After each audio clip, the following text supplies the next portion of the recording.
Comment avez-vous vécu les événements du vendredi 13? Vendredi noir. Un choc. C'est un choc. C'est un choc qu'on a reçu. C'est un choc. Un coup de masse. On a pleuré, moi j'ai pleuré. Je pleurais, j'étais au lait. Bien sûr, on a pleuré. Parce qu'ils moi, n'ont rien fait, ces la gens-là. pharmacienne de la rue de Douville, Ces elle est gens-là, morte. Vous la connaissez? Plus on disait qu'il y avait tant de morts, je disais c'est pas possible que ça puisse arriver, c'est impensable. Mais Non, après, on s'y attendait pas. personne ne s'y attendait. Ça se passe ici en France, on s'y attendait. En France. Par rapport à ce qu'on a vécu en Algérie. Ce qu'on a vécu en On ne Algérie. s'attendait pas à ce que ça arrive ici en France. Nadia, vous faites référence, j'imagine, aux événements, la décennie noire en Algérie. Oui, Oui. Vous avez connu ça? oui, Toutes. oui, à moi. Donc, 200 000 morts. Hein. 200 000. bien sûr. Celles qui ont connu ces événements terribles aussi en Algérie, ça vous a fait revivre? On est là à analyser par rapport aux événements qu'on a vécus. Oui, nous on a C'est-à-dire, c'est une référence. Ça s'est passé comme ça, c'est une bombe dans un café, ça s'est passé comme ça en Algérie. Dans tel café, 126 morts, 130 morts. Donc, c'est comme un calcul mathématique. Quoi. On pense comme ça. Moi, je pense comme ça. Oui, mais je suis pas loin. Je pense comme ça aussi. Oui. Même si c'est des années après et que c'est en France, Oui. Oui. vous revivez un peu le même processus, Le même scénario. le même quoi. scénario. Vous avez peur maintenant? Le début des événements, c'est toujours calme. Mais après, je sais pas. Tout le monde a peur, mais ça se voit pas. Est-ce que vous craignez d'être encore plus stigmatisé que vous ne l'étiez, l'amalgame? Oui. Est-ce que vous redoutez ça? Oui. L'islam n'a rien à voir. Pas du tout.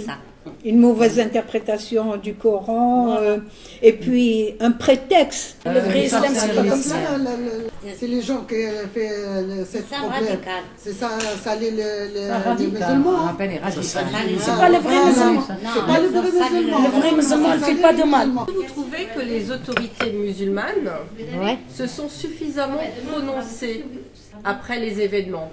Je pense notamment aux imams dans les Ce mosquées. vendredi, ils ont donné le discours Pour ça, voilà. Justement, Ça. vendredi. Même les radios, le vendredi. Sur 1500 Ça, c'est vrai. mosquées, ils ont donné le mot de parole Ouais. contre ça. Moi, j'écoutais dans les radios. Ouais. Dit, c'est pas bien. L'islam, elle a dit, papa fait comme ça. L'islam, non, on fait la paix. L'islam, on ne tire pas ni vieux, ni fourmis, ni voilà. Qu'est-ce qu'il a dit? Voilà. Et c'est des gens comme ça, c'est pas, pour nous, c'est pas musulman. C'est pas des musulmans. Qu'est-ce que vous avez, vous, envie de dire en tant que femme, essentiellement, pardon monsieur, mais musulmane de cette confession-là? Qu'est-ce que vous avez envie de dire quand vous entendez ces terroristes qui se réclament de l'islam? À mon sens, je pense que, vu leur parcours de délinquance et puis de, on va dire, hors société, ils continuent au nom de l'islam d'avancer, d'utiliser leurs mauvaises idées, leurs manières au service d'eux. Et peut-être, ils pensent se racheter. À la base, il doit y avoir des raisons. Et ces raisons, elles sont loin.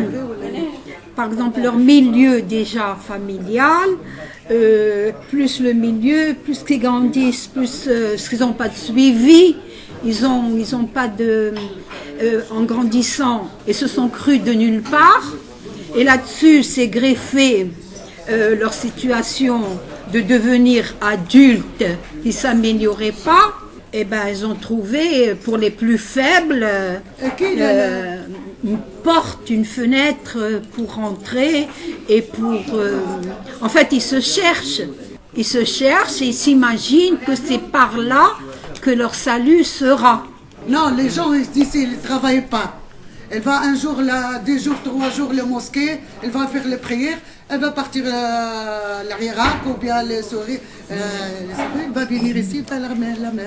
Voilà, c'est ça. Et de toute façon, ils sont français. Ils sont français, la nationalité française. Et ils doivent comprendre et admettre, c'est leurs parents qui sont originaires. Mais eux, ils doivent avoir foi dans le lieu où ils sont nés. Leur identité, c'est la France, c'est d'être français.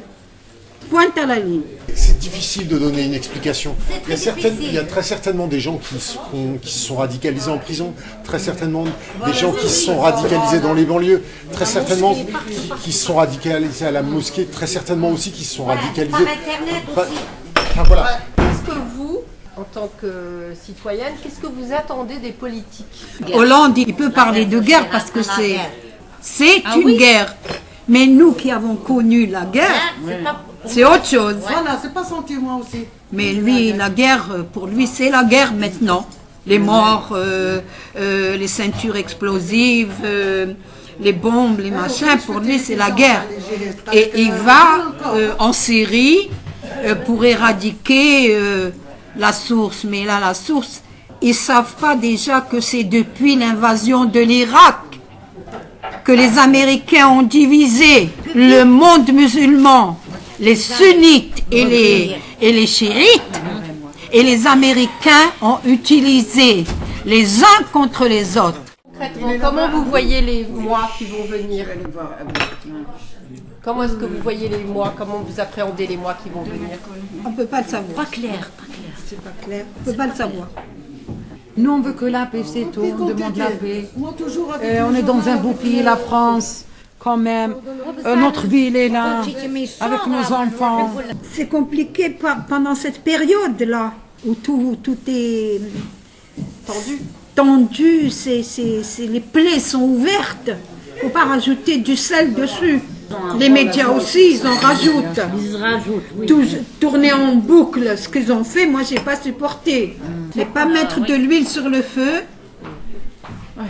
à encore chercher, on va faire ci, on va faire ça, on va faire ci. Alors, les uns les autres vont chercher leur vengeance, chacun à sa manière. Et moi, je vais faire ci, tu as fait ça, je vais faire ci, ainsi de suite. Le premier, il s'empresse d'aller en Syrie mener une guerre contre Daesh alors qu'il est là qui baigne dans le sang. Arrête d'abord ce sang-là avant encore d'attiser le feu là-bas. Et en plus, c'est une période électorale. Alors, chacun souffle sur la braise. Il y a ça aussi. C'est vraiment une période il faut attendre que ça passe, l'orage.